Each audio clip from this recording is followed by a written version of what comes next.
Hi, everybody, and welcome. I am Katie Michael, an implementation specialist here at Clut World Languages, and we are so glad to have you with us today for Grammar and Vocabulary in Context, Building Proficiency Through Meaningful Use, which is the second in our proficiency series of webinars this spring. I'm delighted to introduce today's presenter, my colleague and fellow implementation specialist, Juanita Calvo. Juanita brings over 15 years of experience in education, having taught Spanish at both the high school and college levels, and served as a school administrator. A proud Chicago native, she holds a BA in secondary Spanish education from DePaul University and an MA in Hispanic Studies from the University of Illinois at Chicago. She's deeply passionate about instructional design and is committed to fostering inclusive, student-centered classrooms where all learners can thrive. In this webinar, Juanita will explore how to move beyond isolated grammar and vocabulary drills by integrating them into meaningful communicative contexts. She'll share practical examples and tips to help your students build lasting proficiency through purposeful language use. So now I'll hand it over to Juanita. Welcome. Thank you, Katie. Thank you so much, everyone, for joining us this afternoon or evening, depending on where you are joining us from. Right, so we're going to first take a look at the role of context in grammar and vocabulary learning.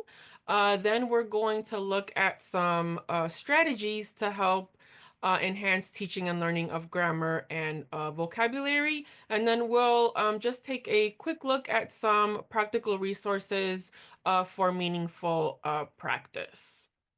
All right, so we're going to go through these sections. So the first one is rethinking grammar and vocabulary instruction. Then we're going to look specifically at grammar, then at vocabulary, and then number 4, right, the meat of what we're looking at today, integrating grammar and vocabulary for proficiency. And then we'll do a quick wrap up and have some time for Q&A. As Katie mentioned, please feel free to drop any questions that may come up in that Q&A function that you have. It's right next to the chat. Feel free to use either one, and then we'll address those at the end. So let's get started this first section, right?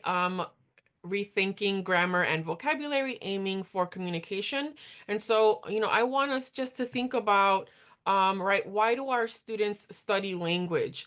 And so if you were in part 1 of this webinar series with Sarah, she asked the same question, right? And some of the responses, and feel free to add your own response on the chat. Some of the popular responses were, well, it's a language requirement, where I am, um, or, students are told that they need to study Spanish, and this is why they end up in my classroom.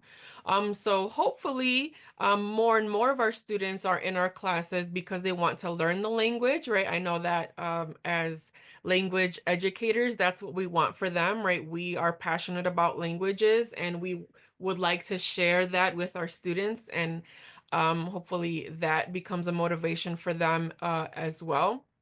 Right, because the end result really of what we do in our classroom is we want to help our students use the language outside the classroom, right? So what we're doing to have some real world connection for them, right? So here I have some hard truths, right, about our profession, right? And so students spend years in language programs and never move past the novice level, unfortunately, right? Something that we have to deal with and confront. And then the declining enrollment in language courses. So no matter, where you are, and, of course, there are many reasons for this, right? But this is still something that, we as language educators have to confront. And it very much is a multi-pronged approach. to address these concerns, right? But hopefully, part of what we look at today is really going to address one of these prongs, right? So what are we doing in our classrooms to make what we do more relevant, more engaging for our students? Right. And so we're going to take a closer look at grammar and vocabulary specifically, right? So how to keep our communicative goals at the forefront while helping our students develop, those skills as well as proficiency. I did mention that this is, the second webinar in the series. If you want to learn more about proficiency, the basics of proficiency, I encourage you to check out that first webinar, which is linked on our site. Right. So we are right looking at for our goals a proficiency based approach. Right. And here I have just a quick definition of what is proficiency-based instruction. And this comes from, proficiency-based instruction, teaching grammar for proficiency. Right. It says that PBI is an approach to world language instruction that builds learners' language proficiency through meaningful classroom performances, emphasizing authentic communication and anchored in the world readiness standards for learning languages. So parts of what we're going to look at today address this, right? So I've bolded that for us, meaningful classroom performances, emphasizing authentic communication. The other part that I highlighted here is an approach, right? Because it very much is that. It can encompass different methods, right? So there isn't just one way to do this, but this proficiency based instruction provides us, right, a framework from which to work as we think about why context matters in the way that we teach grammar and vocabulary. So let's take a look at these two examples, right, of activities that are quite common across levels and languages, right? Um, the first one is in English. The second one is in Spanish, very basic, right? We have one that's a vocabulary example. The other one is a grammar example.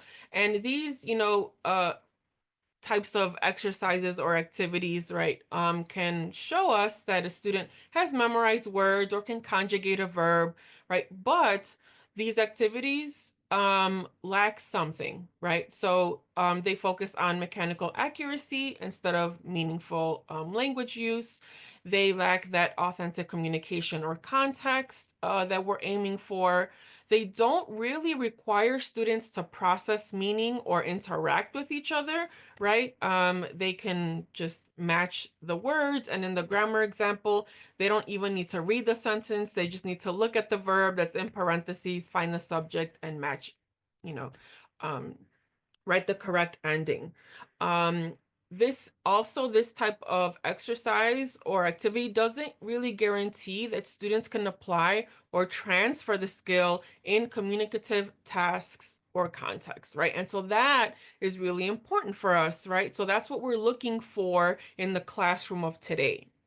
Right, so what we have to be willing to do is go beyond this type of drill or activity, right? And so I'm just gonna share a quick anecdote. So I'm part of a Facebook group, of language educators, right? And so there was, I think last week, a debate about this type of activity and the validity or, usefulness of this type of activity in the classroom. And, I wanted to mention that because I don't want to say today that this activity doesn't have any value or that, it's bad if you use this type of activity, right? But what I do want to emphasize, right, by looking or by starting from here is that when we ask ourselves what are our goals, right, we have to keep that in mind when we select our activities, when we design our activities, right? And so if your response is that you want to have a communicative classroom or that one of your goals is to help students develop proficiency, then we need to do something different, right? So either different or in addition to this type of activity. And so, right, studies show that context matters, right? That learners benefit from opportunities for communicative practice, where emphasis is placed on understanding and expressing meaning, right? So the fact that, right, creating a context does something extra that the pure drills cannot. And so what do they help us do, right? They enhance retention, right? Creating a context enhances retention, helps promote proficiency, and engages learners, right? So contextualized tasks mirror authentic communication. Of course, we're still working in a classroom setting, right? But mirror the real world scenario very well, as well as authentic communication, which also increases motivation. So let's take a closer look at grammar first, right? And so we want to move from isolated practice to meaningful use, right? Or explore what that might look like. Okay, so here I started with just a few misconceptions that often come with grammar instruction. So the first one says that grammar must be mastered before communication can happen, right? They have to know everything, they have to be able to do it correctly.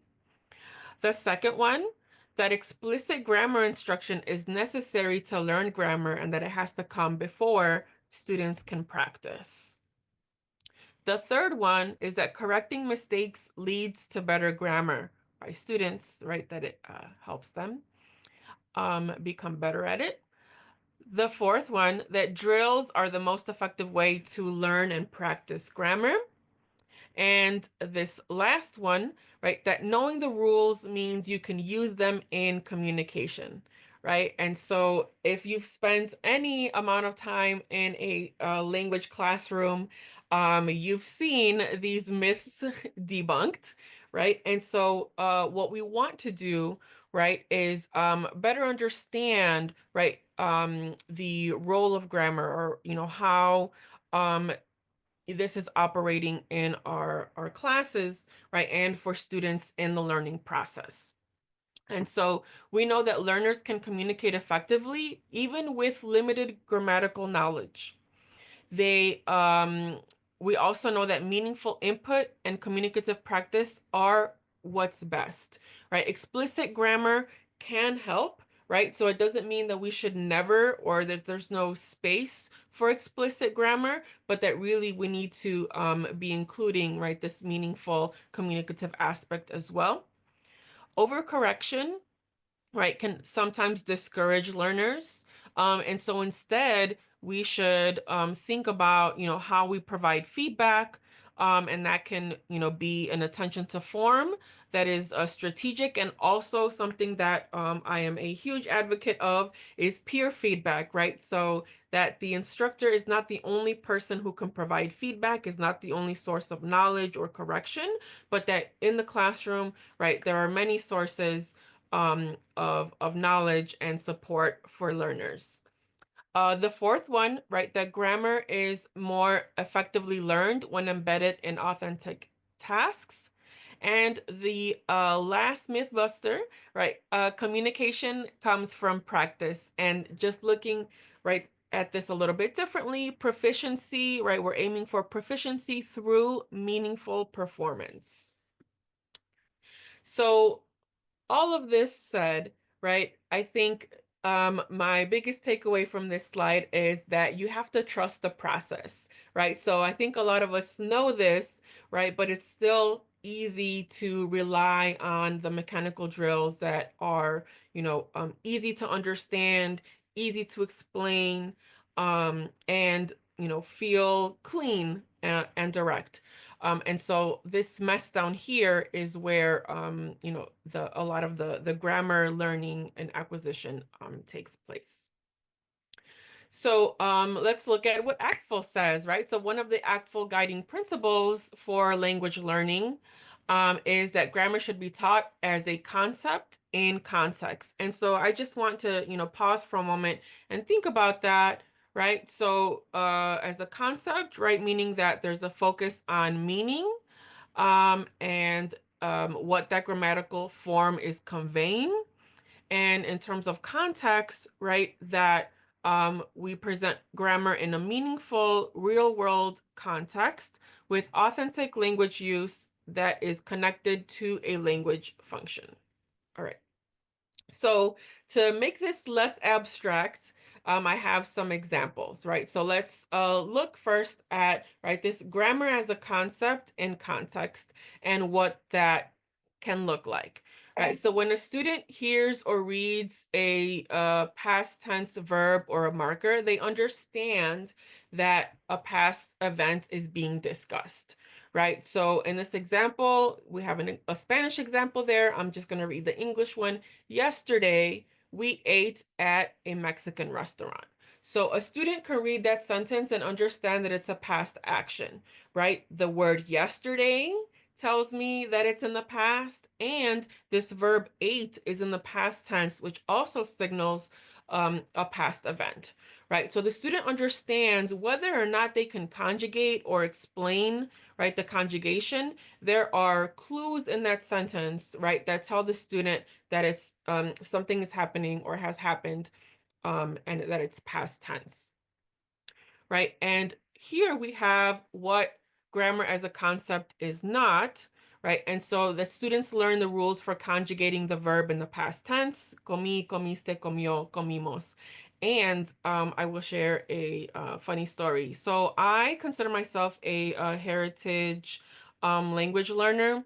So I grew up speaking Spanish at home, and I studied Spanish in high school because that's kind of where I was placed. And even though I was in a majority Hispanic population, Spanish speaking community, the Spanish classes at that time in my high school were for non-native, non-heritage learners, right? So a lot of what I did in my Spanish 1 class was memorize these conjugation patterns, right? And so I came to the class knowing how to speak Spanish, fairly well. Not perfect, but really well. And I knew how to use all of these forms, but the teacher would test us. He would like point us, and then we had to say the full conjugation in order, and I could not remember it, and it would cause me so much stress. Right? Because I would go home and I'd be like, comí, comí, and then I would get nervous and mess it up, and I felt really bad. So anyway, when I was a teacher, I did not want to cause that feeling of angst in my students. And so anytime I see a conjugation like this, it brings me back to that memory. So let's not do that, please. And so what we want to do, right, is here, oops, sorry, go back, right?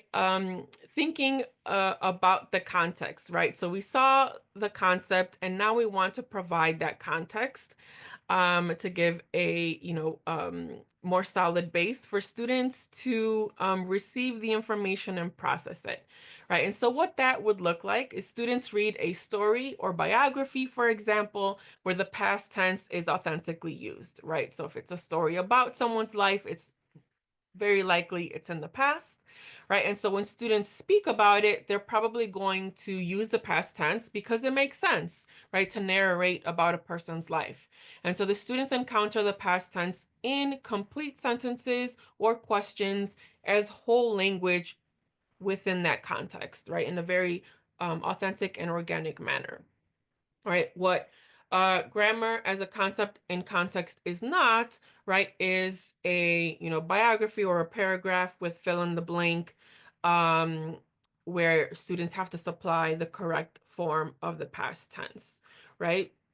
And so we want to, move away from that, from the orange and in to the green, by adapting some of the activities that we're providing for our students. Right. So let's look at some strategies that we can use for teaching grammar in context. And here I have an example. It's from a French book. It's at the intermediate low, intermediate mid level. And the first thing that we noticed here is that we're starting with input, right? So using authentic input is a great strategy, right, for presenting grammar in context, right? We can use videos like we have here, articles, infographics, which I love, right, because it's highly visual and encourages students to process meaning without really relying very much on words, right? But really an integrated processing of meaning. Um, right here we have, a closer look. This is the same activity, but it's just the bottom part. I zoomed it in a little bit, so it's a little bit easier to see, right? Another strategy, right, that we can use is um, think about a task-based grammar practice, right? So instead of a drill, we are including that context and providing or thinking about an extra linguistic purpose, right? So something that is beyond language that is really focusing on meaning. And so the examples that we have here, right? Students have watched the video and now they are responding to these questions about the video. And the last section, they have to chat with a partner about, this is about which careers they would like or they would, work for them. And so they have to talk about, which ones make sense for them. A third strategy that I want to point out here is communicative error correction, right? So something that's very important, right, when we are, teaching with a proficiency oriented mindset is that, right, we don't necessarily need mastery, right? So that students don't have to master um the concept or even be error free to be able to use the language. And the way that we provide feedback is an important part of that. Right. So we still want to provide some correction, but the way in which we do that might change depending on what our goals are. Right. So we're not going to correct every um, you know, incorrect verb ending necessarily, or every S or every O or every A. We really want to focus how we provide our feedback. And so I just have some examples here of ways that we can do that sort of in the moment.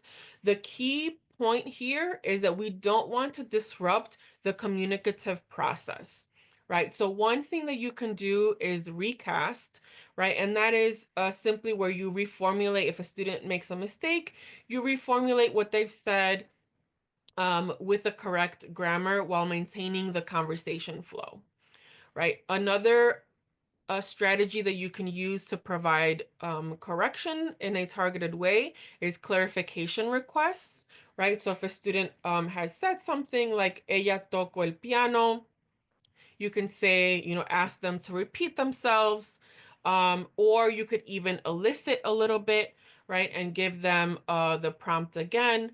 So, for example, gustar in Spanish is a nightmare at the beginning. So if we say ella gusta es pastel, we need, and you're focusing on the verb gustar, you might say in an elicitation, right? A ella lee, and you would pause and have the student, think about that and perhaps produce the rest of the sentence, right? Peer feedback, I already mentioned, is one of my favorites, right? Really creating the space in your classroom, opportunities for students to provide feedback to each other and really encourage them to notice and correct each other's mistakes in communicative tasks, right? And I believe that right, having this type of environment is really beneficial to students in the long run, right?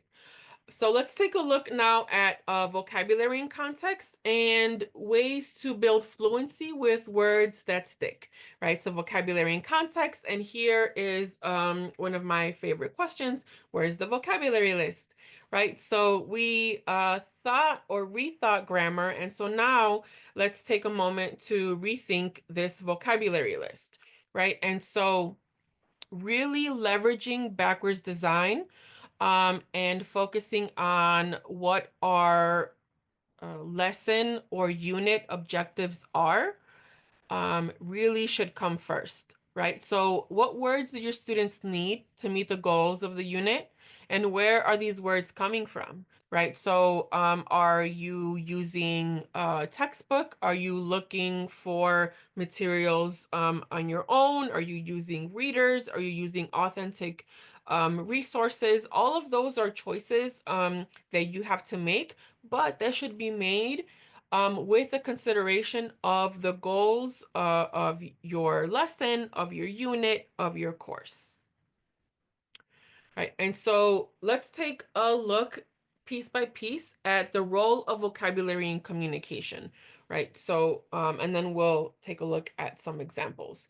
So, vocabulary is important, right, because it provides this foundation of meaning, provides words, expressions, basically, the nuggets, what's necessary for students to convey thoughts, emotions, ideas, right? Vocabulary is necessary for fluency and comprehension. It enables smoother conversations. It helps students improve understanding of each other, but also of the authentic language in different scenarios and authentic uses. Lexical chunks and phrases, right? Students benefit from learning these collocations or idioms and high frequency phrases rather than isolated words, right? We can focus on, high frequency phrases, right? So how many words can we reasonably expect them to know at the novice level? And how, does that number grow when we're looking or thinking about the intermediate level, right? About doubles. Um, and what do we need to do, right, as educators to help them, go from, the basic to a little bit more precise and a little bit more precise. Um, Vocabulary also helps support grammar development, right? So vocabulary is going to provide that strong base that is going to also support grammatical accuracy and is going to allow students to use the structures more naturally in context, right? So thinking about these roles, let's look at some examples and how we can teach vocabulary in context, right? So we're not thinking from or starting from a list necessarily. Okay, so here we have again an example from a textbook. Here we have a German example. I don't speak German, but I will try. And what we see here, right, something that I can understand is that it's a highly visual example, right? So the goal of this lesson on this page, right, says I can describe what people wear. So that tells me that students need to know clothing words, right, in order to describe what people wear. So I have this highly visual presentation of relevant materials. I'm using a textbook, but you could, find images on the internet and put them on a slideshow. You could find, a magazine, right? It doesn't have to be necessarily a textbook, but this is the example that I have here for today, right? So one strategy, right, for vocabulary specifically is multimodal exposure. And what that means, right, is that students receive or are exposed to words through multiple modes. Here we have, the visual, it can be reading, it can be, an audio, so through listening, through speaking, through writing. And often what you want is to have them engage multiple modes, um, right? So that in this example, we have, the website page, and then over on the right, we have a vocabulary guide, right? So we're not, I mean, I mentioned, right, that we're rethinking the list. This is a partial list, perhaps, but even if you look at it, we have the image of the clothing item and then the term in German, right? So we're not even going English German, we're going straight German, relying on that visual um, to help students understand the meaning of the words, right? Another strategy is contextualized activities, right? So similar to the grammar strategies, right? We want to make use of the context and that extra linguistic purpose. So we see here in these activities, be and activity 2B and activity 4, that students are exploring, right, the meaning of the website title right up at the top, and then they have to introduce or say what they like, right, from the thing that's pictured there, right? So I don't speak German, right? But in this example, in part 2B, they're introducing the accusative case by using the verb to like, right? Which changes in article for the masculine nouns, which is the what, precisely what they're exploring here,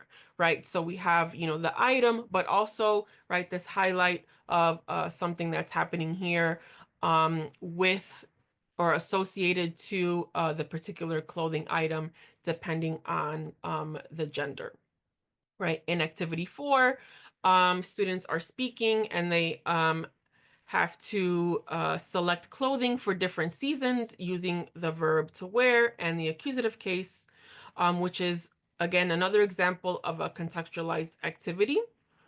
And task-based interaction for the activity 3 also could be contextualized, but this is a game, and so I thought that we could perhaps label it a little bit differently.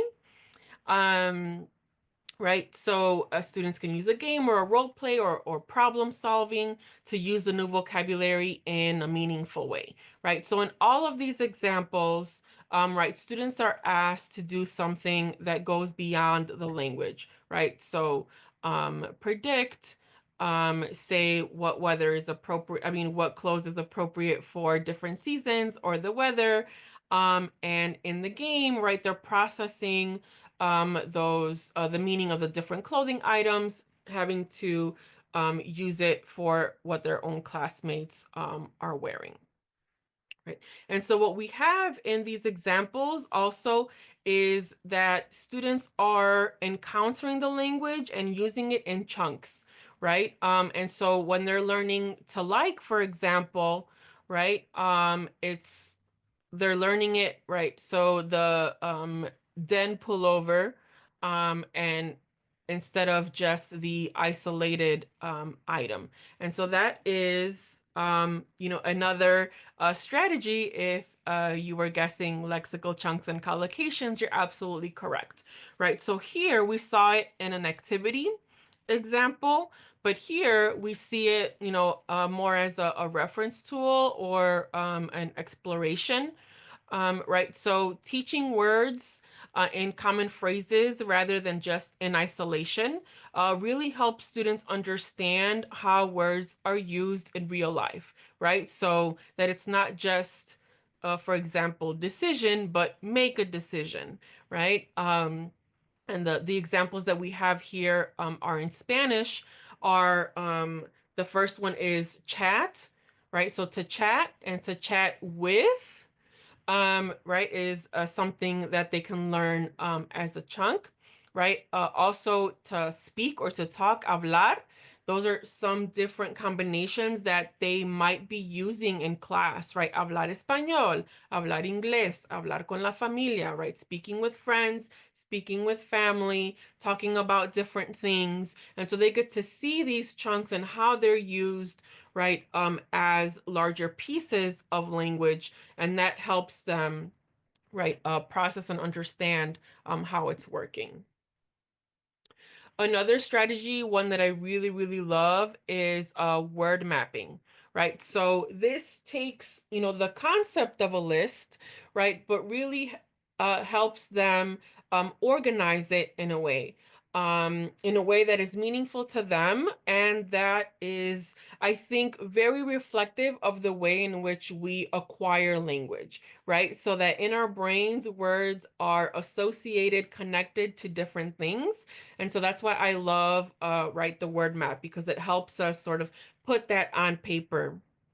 And here we have an example of free time or leisure activities, which is, a very common theme in all of our elementary or basic courses, right? And so you have some examples here: technology, social life, and some examples that come from that.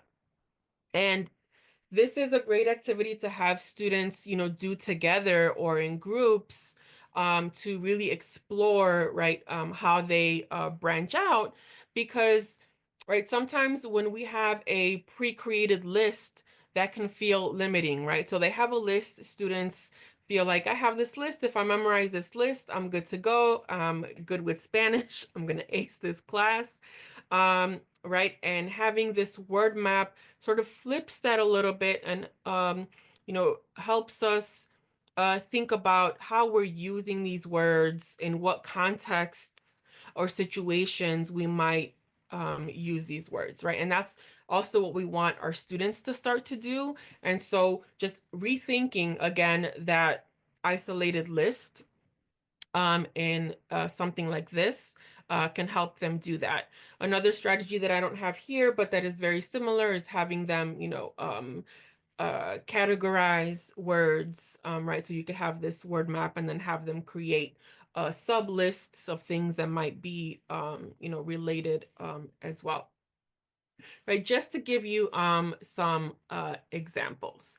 Right. So now we've made it to the part where we talk about both of these together, right? So the examples or some of the strategies that we saw really overlap. So let's look at how we can really integrate both grammar and vocabulary for proficiency, right? How to create, or I like to use the word craft, these learning experiences for our students. Right. So, a shift to proficiency-based instruction, right, means, I think, first and foremost, right, that we're working with connected language. And a great way to do that is input, input, input. Always start with input. And the resources that you select are also important. I mentioned that previously, right, whether you're working with a preset curriculum, a textbook, materials that you create, materials that you find, right? But just selecting those materials in a very purposeful way. Also having this meaning-based approach to both grammar and vocabulary, so that they're presented together rather than isolated, unconnected parts, right? Because they really help and build off of each other. So here we have, another example. And we can see with input, as I mentioned, in this case, we have a video, but it can be, um, a, a podcast, a song, an article, infographic, whatever you choose, right, that will facilitate the objective or the goal of your lesson. Um, and this is an example of something called the interactive model.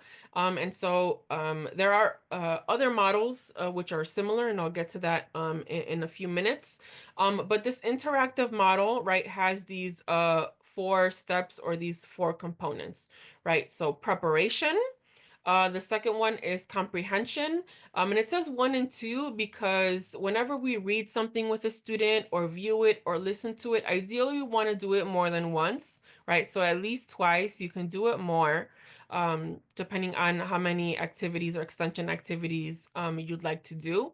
Part three is discussion or interpretation, where students engage with the text or the source, either as a whole class, in a small group, or in pairs, right? And they're really discussing the text, or making some sort of inference about what is in the text.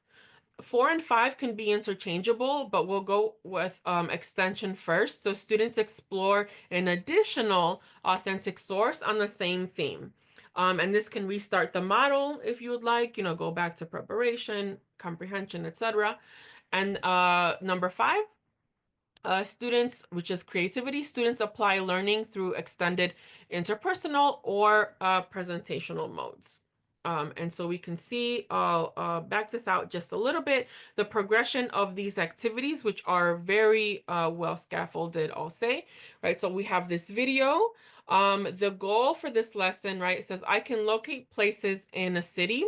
And so the video is about tourists in Madrid. And we can see there's a map down below. And over on the side, we see some vocabulary, right? A guide, a vocab guide that helps students focus on places, as well as a location, right? We also have modes of transportation, which will be covered in the video and in a subsequent lesson, right? So they're seeing it here for the first time. In terms of grammar, we're focusing on location and the verb estar.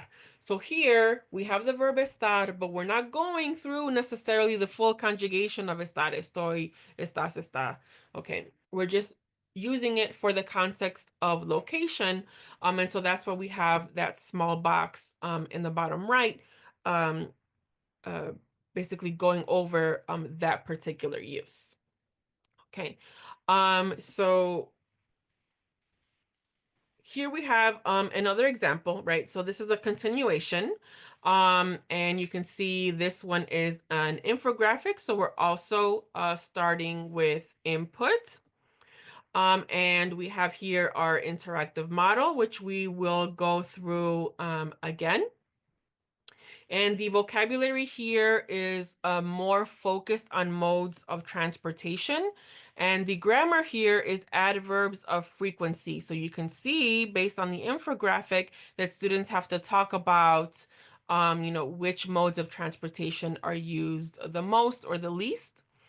And in activity B, they have to um, talk about with which frequency they use these modes of transportation, right? So here we're moving into, right, steps 3, discussion or interpretation.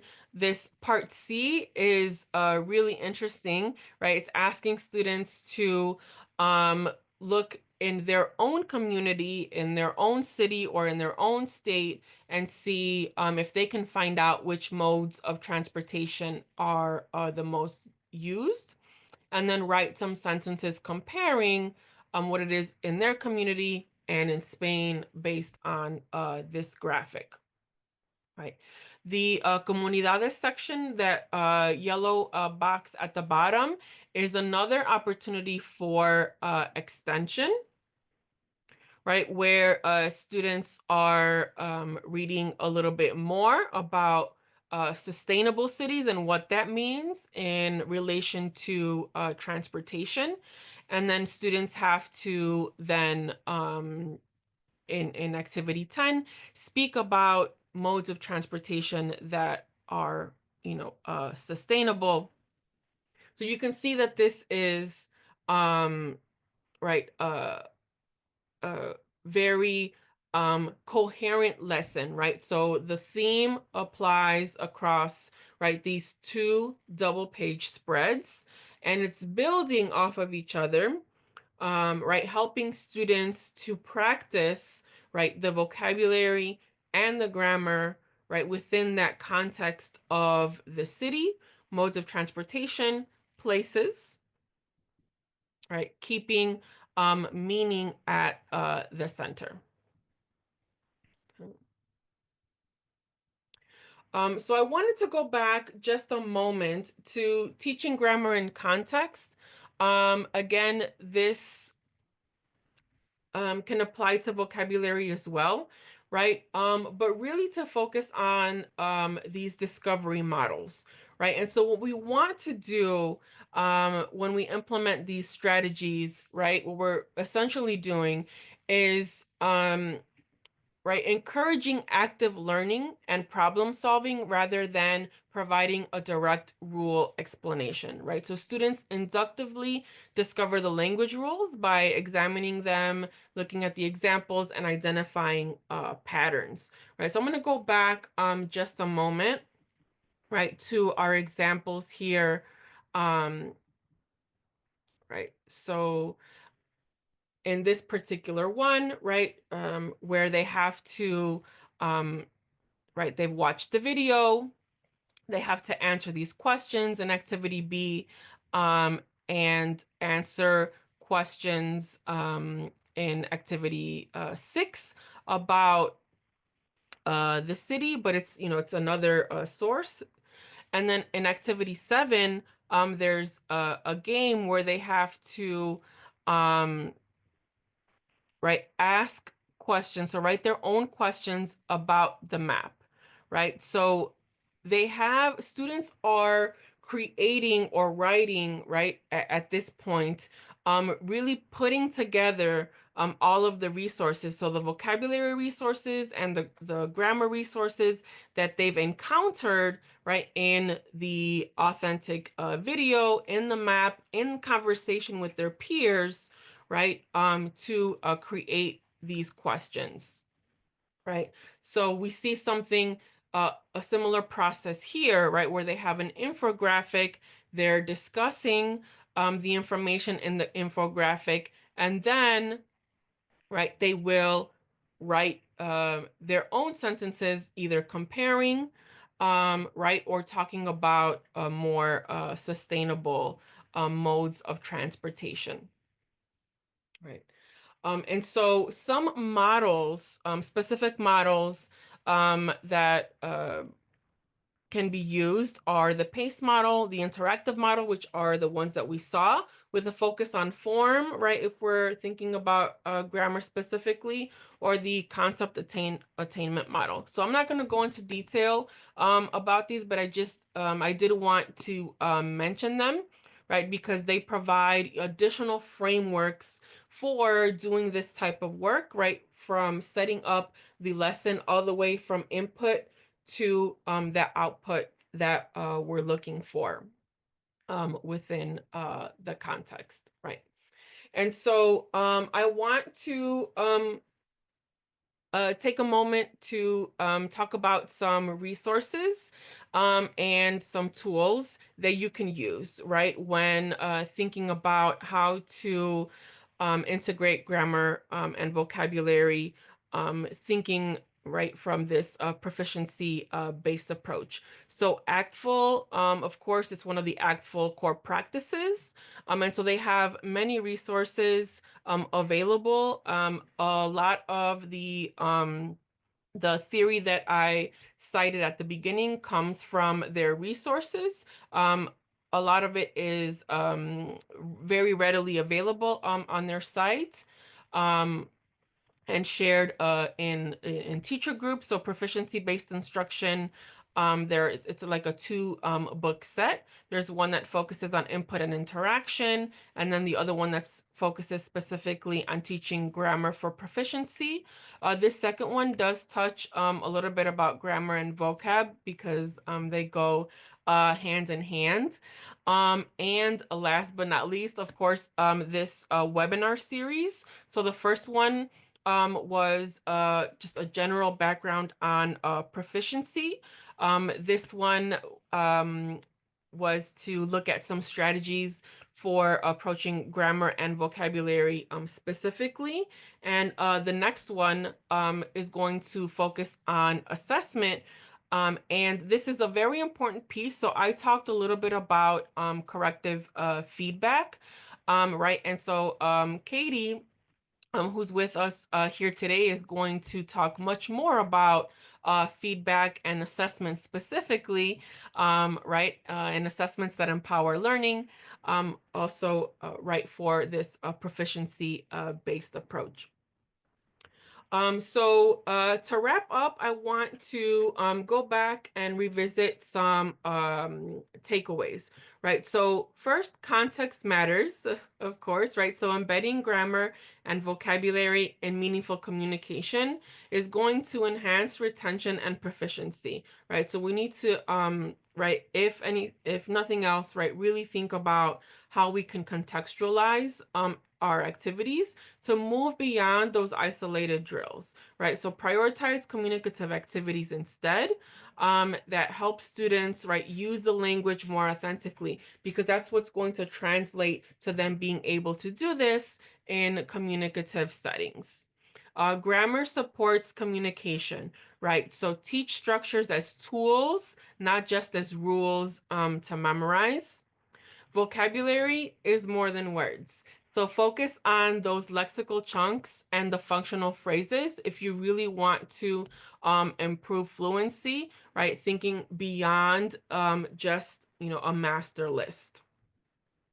Proficiency-based instruction works. So remember, I said at the beginning of today's session, you have to trust the process, right? Design lessons that mirror real life language use, to the best of our ability, of course, because we're in a classroom, right? To encourage that active student engagement. Um, right? It may feel a little bit messy at first, but in that mess, right, is where the growth happens. And my challenge or invitation for you is to identify one of the strategies that we talked about here today and implement it in your next lesson. It doesn't have to be a whole, revamp of a unit, but just one thing, right? Maybe it's word mapping, or maybe, right, it's doing an information gap type activity. So something that we saw here today that can help boost or enhance grammar and vocabulary in your lessons. And so that's what I have for today. So I want to turn it over to Katie and to you all for some discussion. Sorry, looking to unmute myself. Yes, thank you, Juanita. That was such an interesting and informative session. Thank you so much. So we'd love to hear from all of you who are attending. So as we mentioned at the beginning, and you might have joined late though, if you have any questions, go ahead and drop them in that Q&A feature, which is down on the bottom toolbar next to the chat. And we'll take the next few minutes to answer as many as we can. We've already got some in there. So I'll go ahead and kick us off with this question that comes from Megan. She says, or they say, do you have any advice or suggestions to get the students to actually participate, in parentheses, speak is what this person's referring to, in the contextualized activities? My students are extremely embarrassed to speak or simply not interested. So, what would you say in that case? Any tips Okay, for Megan? so thank you for the question, Megan. So I'm gonna do like a two-part answer. The first one is especially if you feel, a little bit of hesitancy, is that students can participate in many more ways than speaking, right? So perhaps you'll get to the speaking at some point, even if they're not ready to speak today. There are other ways that they can participate and engage, right, with the content within the context, right? It doesn't necessarily have to be speaking. It can be interpretive, right? So for example, the so in the let me think, for example. So the video, right, that we saw, um you could have them watch the video, and you can have some words either written up on the board or printed, on a handout, and have them, check off the words. Um, right, to make that connection to the video, and really focusing on those words as active or target vocabulary for the lesson to build upon later, right? And so I think that so step number one, right, is to think perhaps a little bit more broadly about what other ways they can participate. Right, they can draw, they can write, they can circle, options, they can speak, and speaking can doesn't have to be full sentences, right? So I'm not sure if that's what you meant, probably not necessarily, right? But if students can provide, especially at the novice level, right? That's what ACTFL, right, describes that they should be doing at the level, right? Is providing short one-word responses, or very short responses. And so that when students are providing that type of short response, that we accept that we celebrate that is a success, that tells us a lot about how they're processing meaning, and just give them more opportunities to do that, right? So that's, I think, a third part to this response is that we have to continue to give them opportunities to speak, right? And to use all of their skills and all of the three modes of communication, as well. And so that is in that repetition, right, is where they will build that confidence to speak, and to participate in these activities. Katie, I know you have a lot of experience as well. Any thing that you'd like to add there for Yeah, speaking? I would. I love this topic actually. I think because it's so normal and it's so common for our students in our classes to feel afraid to speak, yet that's the one piece that they all want to get better at. And the reason if you do any surveys at the beginning of the school year, I did when I was a teacher where I would ask, why are you in this class? What do you hope to gain? And most often the answer is I want to become fluent or I want to speak. That's what all students want. So we want to help them be able to get there. So, a couple of things, since, like Juanita said, of course, participation doesn't just mean speaking, but if you're wanting your students to speak more in class, one thing is to build in some scaffolds for them. Like, for example, sentence starters, sentence frames. That goes a really long way at every level. You can obviously reduce some of the support with the higher levels, proficiency levels, but definitely make students feel comfortable by giving them the language that they need. Class practice is not an assessment of their learning. This is where they're using the form. So definitely know that it's okay to give them language. Teachers do this lots of ways with word walls, chat mats. So consider incorporating something like that if you aren't already, Megan. That can really help because students, they feel embarrassed if they think they're going to use the wrong word or get it wrong, quote unquote. So celebrate that effort. That's another piece that helps students participate, have that kind of mistakes welcome environment in your class and giving them the language.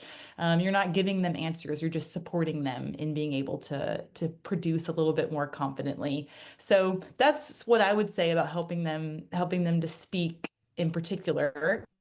And then be sure you model, with your students with the activity. So you can also always do that, do the activity together so they can kind of see what's expected of them. But just some tips. And I think some people in the chat's been really active over there. So maybe some other educators who are here had some tips to share there. I think a couple of people mentioned a few things.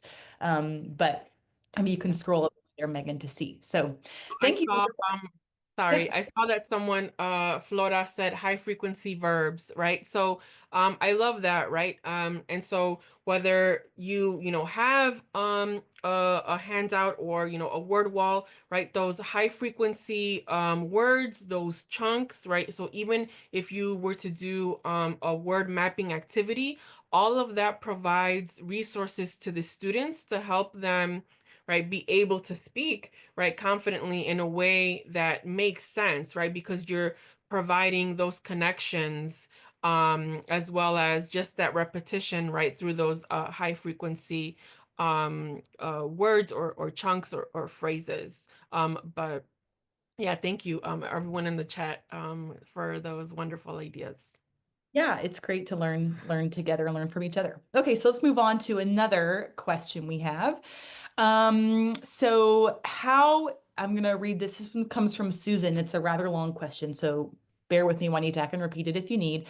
Um, how is the model of a vocab piece and a grammar point, for example, getting around the city vocab, combined with the grammar of the verb estar you showed in your example, how is that different from the way it's presented in a textbook? Like, she's saying she's using a certain set of textbooks that she inherited. She's not sure if they'd be willing to buy a new product. So maybe using the textbook that this teacher's using, um how could that be presented in a textbook, I suppose, if it's not already provided, if you don't have the resources like the example you shared where it's done for you. What are some tips you could provide? So I think that, and I'm not sure what this textbook looks like, right? But I think really focusing on input, right? So Sarah in her session talked about an anchor, right? So what is going to really be that anchor for your lesson, right? And so that is probably going to be what you or what helps you provide that source of input, right? So um, I mentioned, we saw a video example or an infographic, and if your textbook doesn't automatically provide that, right, in the lesson, you might be able to, find something online or in a song, right? If we're thinking about a map specifically, you can just find a map of your town, right? And then you can label it, right?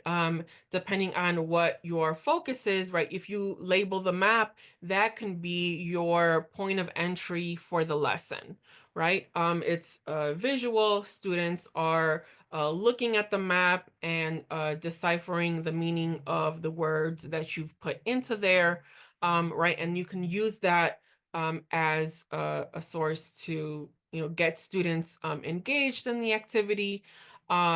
Right. So if you go through the model, you might have to craft some additional activities or some extension depending on what your textbook is able to do. I'm going to just assume that your textbook is taking a more explicit approach to teaching grammar, for example, like the location, and you can use that, right? But I would say that that can be, a supplement, right? So that you should start with, right, this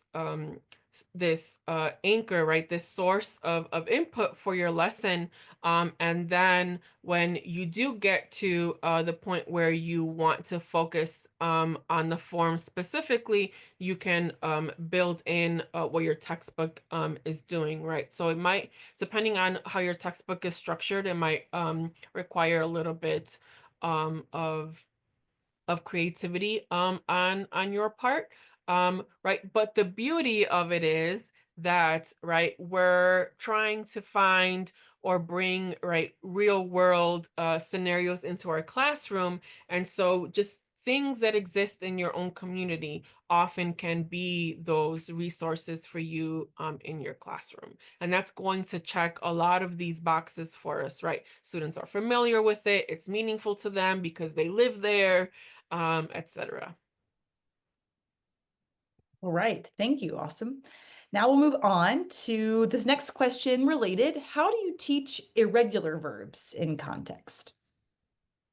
So I think the same way, right? Um, I'm going to assume that we've seen some regular verbs at some point and we've talked about them. And in this reading, for example, or this text, we see there happen to be some irregular verbs, and we're going to focus on those today.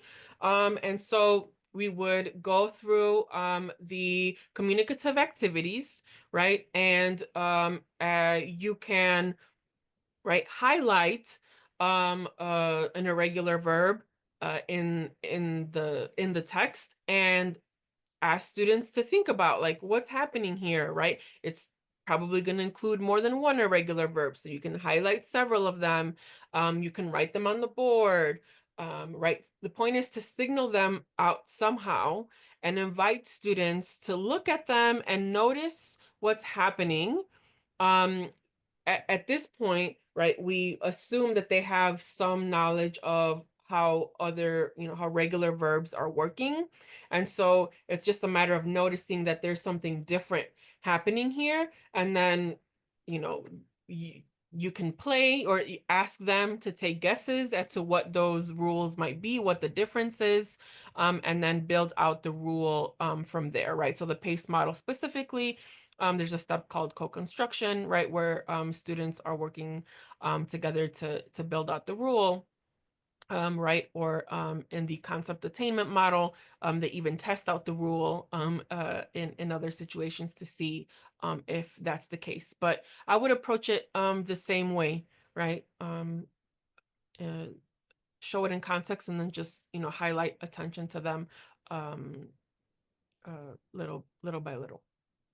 Yeah, yeah, I agree. It's less about like what the grammar point or concept is that you're wanting to cover in class or that you need to for whatever reason that day, and more like the general approach for grammar as like a blanket term. So it could apply to anything, whatever your goal is for that lesson. Okay, so some questions moving through about kind of some more about the quantity. So there's one about vocabulary that says, how much vocabulary do you recommend to be introduced per class? And I thought there was another one related to that, but I'm not seeing it here. Oh, kind of similar. How much vocabulary do you recommend for a class of 70 minutes? That was it. So yeah, what would you say to those questions? So I think again, just going back to what is the goal of the class, right? So um, thinking about, your unit perhaps, but this 70-minute class or however long it is, right? What are your objectives for that day? And how many words do students need, right? So we really want to, right, again, just leverage that backwards design or backwards planning approach, right? Where you're thinking about your desired outcomes and if in that German example that we saw where students have to describe clothing, I know that they need clothing. There was also an activity that asked them to talk about what clothing they need for different seasons. So that tells me that I need to not just include summer clothing, but I need to throw in some scarves or, just give students the opportunity to know different types of clothing, right? So that is providing that context. Right. So depending on what the context is demanding, that's I think that's how I would determine how much vocabulary is appropriate for that. And you also saw right in the last Spanish example that there were two lessons where the vocabulary, reappeared, right? So you don't have to do all of the vocabulary in one day, or you can do some vocabulary across multiple days, or vocabulary that is thematically related. You can think of it that way as well, right? So, going back to that original question, what do my students need by the end of today's lesson? And what do they need by the end of the unit? And, sort of think back from there, how you're going to provide exposure to those words. Yeah, thanks. That's great, Juanita. And we had a follow-up from Susan. So we answered her question earlier. That was the question about if I'm teaching with a textbook that, doesn't necessarily have the grammar and vocab presented in this way that they were in the example shown. Her question is, how are the CLET products that different? So I think the textbook that she's using, she says, is fairly new. So what is it about our textbooks at CLET that could help achieve that? What makes them Well, different? all of our books are proficiency oriented and they all are, right, designed with backward design. So some of them are more project-based or project-oriented, like some of the ones that we saw today, right? The Reportero series. We have, for example, Aula en Acción, which is closer to a task-based approach, right, for higher ed. But they all follow, right? They have the same methodology where we are moving from input to output, where the activities are scaffolded in a way that helps students, right, develop those skills, um, right, little by little. And so that's something that you can count on all of our materials. To keep it kind of short, Katie, you know our materials very, very well. Anything you would like to add? No, you touched all the great points. Yeah, I would just say that they have those that especially that communicative purpose, that anchor that you mentioned, that's built into the lessons, and that's a big piece of taking a traditional textbook, to use that term, a traditional textbook style, and making it actually proficiency oriented and communicative based, is that we want that those students to be able to make form meaning connections, and the programs at Clut World Languages already build that in, so it saves a lot of work on the teacher's side. So definitely check them out if you've got flexibility in your curriculum wherever you teach. It's something worth exploring. So I know we've got in the chat links to request free examination copies of our series. So definitely click those links and go ahead and request your sample so you can take a closer look at our programs. And related to our textbook programs is another question that came in the chat and says, between mapas and reporteros, which you had examples from both in your presentation, Juanita, which one is more basic or more for exploratory Spanish? So they are a great question. So they are both for they both start at the novice level, right? And so there are four levels in each series. I would say that Mapas has a faster progression, so it goes from novice to advanced low, I believe, whereas Reporteros will only take you to intermediate mid. So right, just keeping that in mind, it's a faster progression.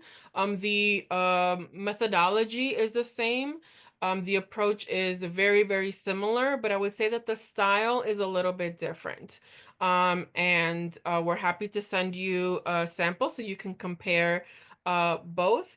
Another key difference that I like to highlight when people ask me is that I find that the final projects, so the end of the unit projects in MAPAS, tend to be more formal academic type tasks, right? So they're going to be formal presentations or a presentational speaking or presentational writing, most likely. Whereas reporteros, the final tasks, I'm sorry, the final projects and the mini projects at the end of the lessons and the units um, can be any mode, and really there's a variety, right? And so those tasks or those projects tend to be more sort of real world application, in the sense that they're very connected to a student's everyday life,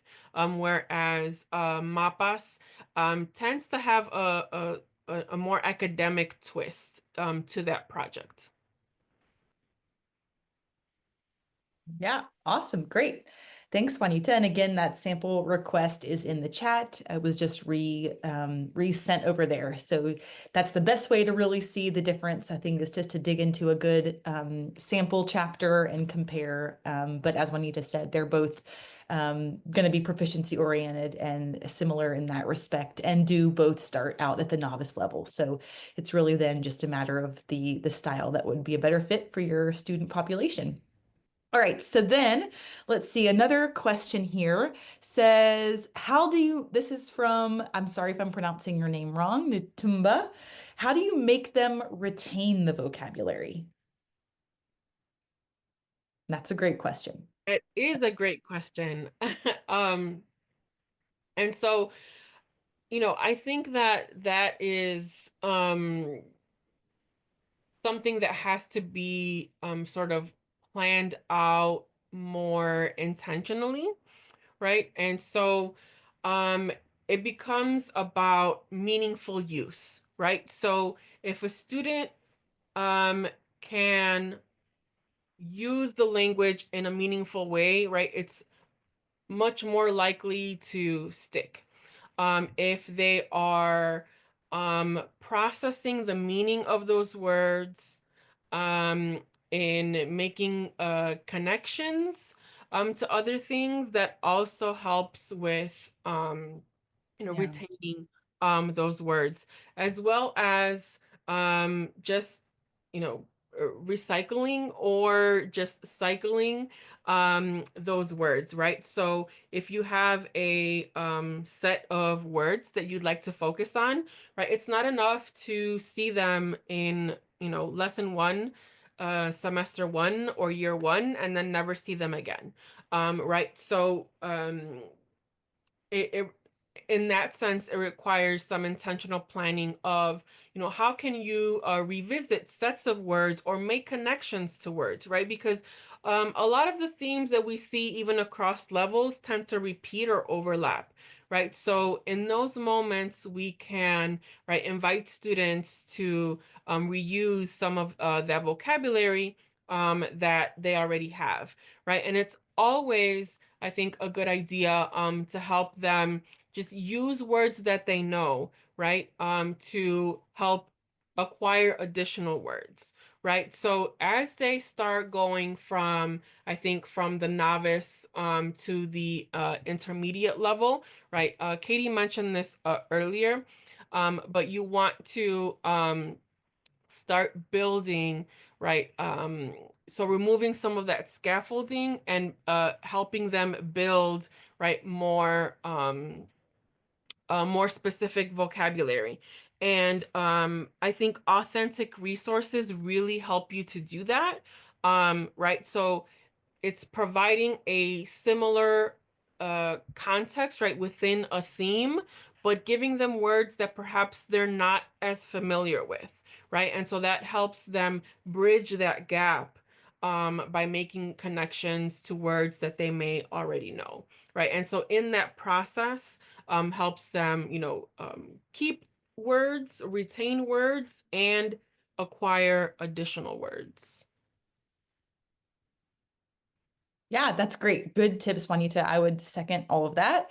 And also say that just like from a fundamental standpoint, I mean, we can't make them retain vocabulary, right? Like that's out of our control. Acquisition is a implicit process, and we don't know what connections, if they're making the right connections and if they're going to stick. But certainly, more repetition, we know that that's essential. So as much as you can keep repeating those words in a contextualized way in that lesson, in next week's lesson, in next month's lesson, next unit, next year, it's just always about making sure that we recycle that vocabulary in different contexts and do it frequently. So yeah, that's only thing I would add to that.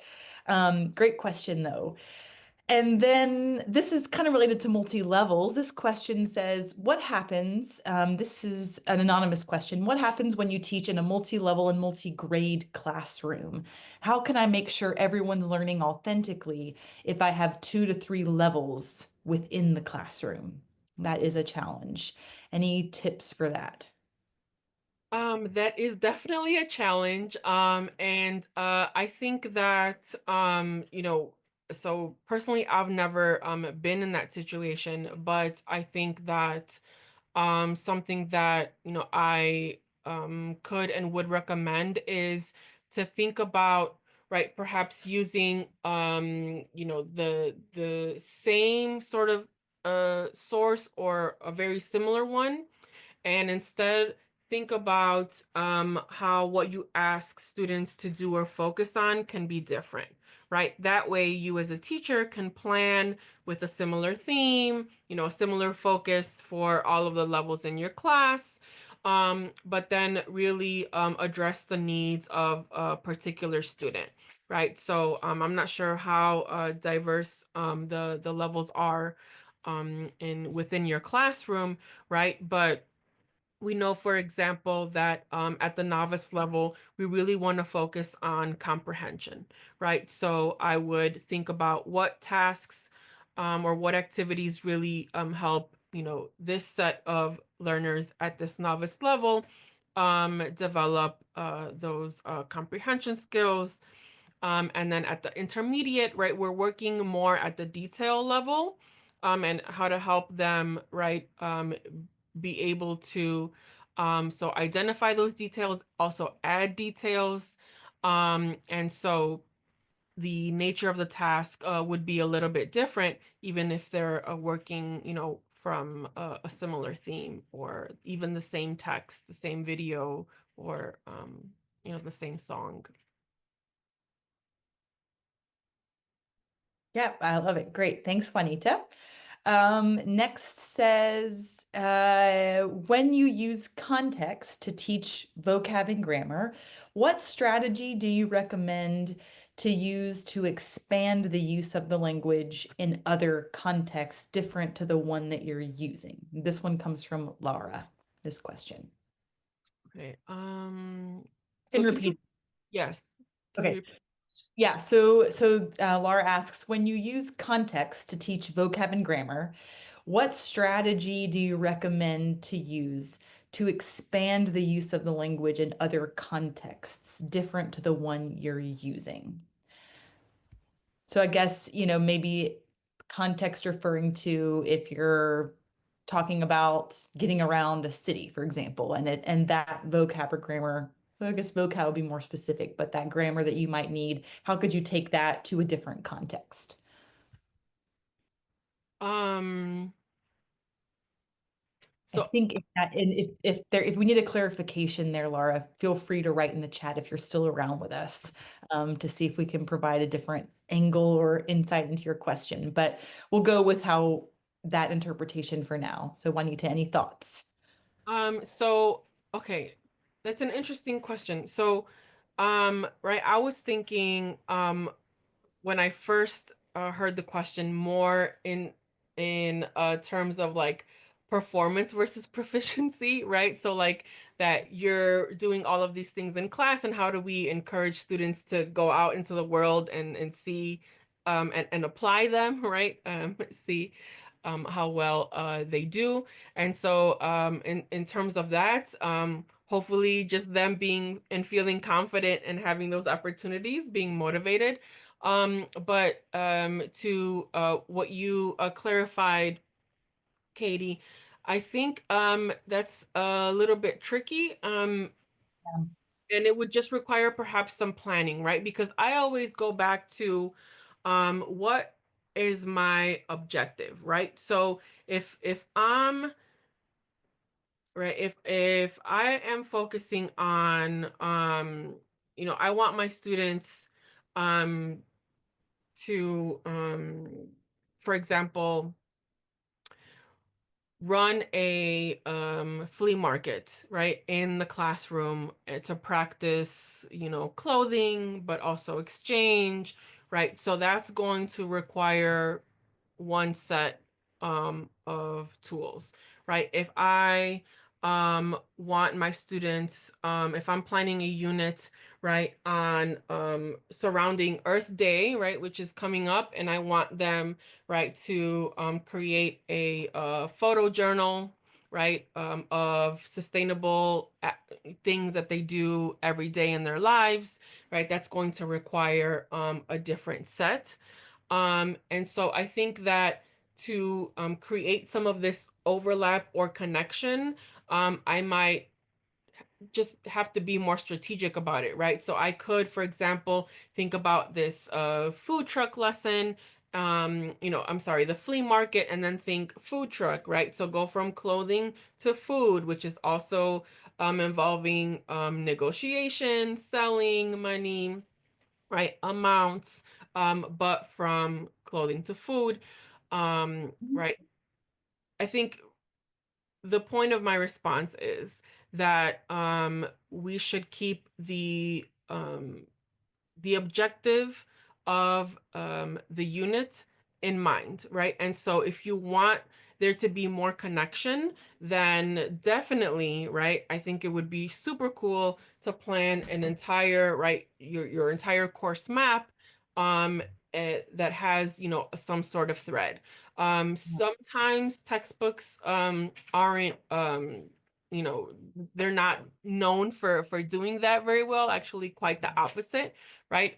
So I think our materials do that really well, especially with, the lesson one and the lesson two connection, right? But if you're writing your own materials, for example, or you have to find your own resources online, I think just taking that kind of approach, right? So you have to really just step back a little bit, right? Leverage that backwards design and facilitate those connections from, the more like general framework, so that you can facilitate, that easier transition from lesson to lesson or from context to context. Yeah, I like that way. I think that your point of stepping back and like even just think about it in your native language for a minute and be like, okay, if I'm talking about like using a transaction in a store or getting money out, in what context would I do that? And it's a great you had a great example there with your food truck example. So I mean, I think too, like that was an easy example, the verb estar in the one you gave, the presentation for, or one of the examples, because that's obviously a high frequency verb. It's used in lots of different ways, but I'm even thinking of a unit on parts of the house where you say what things are in the room. We're using a star again in that sense to talk about location. So it definitely, and in your example, in your presentation, it was places in the city. So yeah, you just thinking about how can I bring this back in what was previously learned, and obviously that verb can be used quite a bit. But yeah, great tips, Juanita, for a question that it is hard. And coming up with it on the cuff, you did a great job.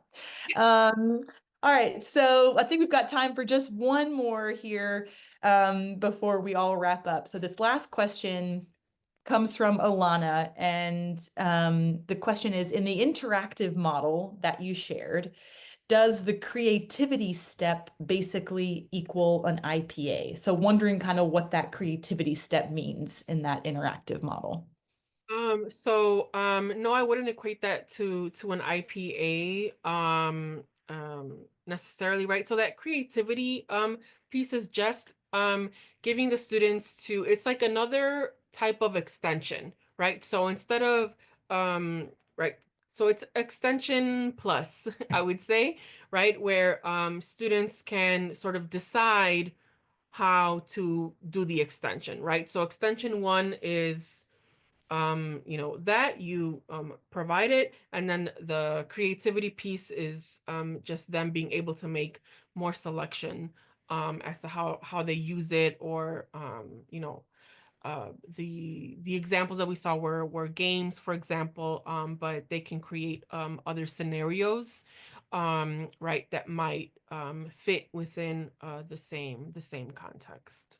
And so I think it's that, right? Whereas an IPA is the IPA really comes at a much later step, right? So the IPA is really this tool that's going to help you um look at where the student is in those three modes of communication, right? And Katie is going to talk much more about that in her session, so I don't want to say too much teaser, right? But that's what I would say. So it's not, this, I think the creativity is something, to do within the lesson, and still in function of, right, just processing for meaning of that particular structure, or, the vocabulary, or whatever that focus for that activity is.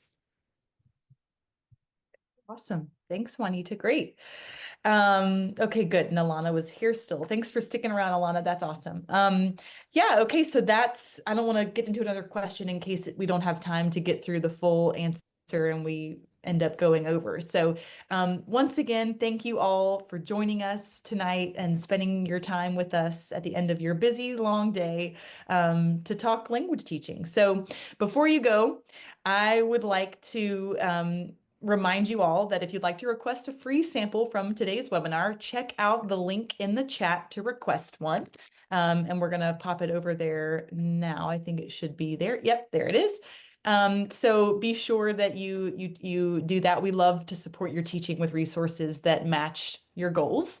We also invite you to explore our professional development offerings at CLET World Languages, so cletwl.com/PD. And we've got custom workshops and virtual and on-site trainings. We are here to help schools and districts implement effective proficiency-based instruction, and Juanita and I are both part of that team.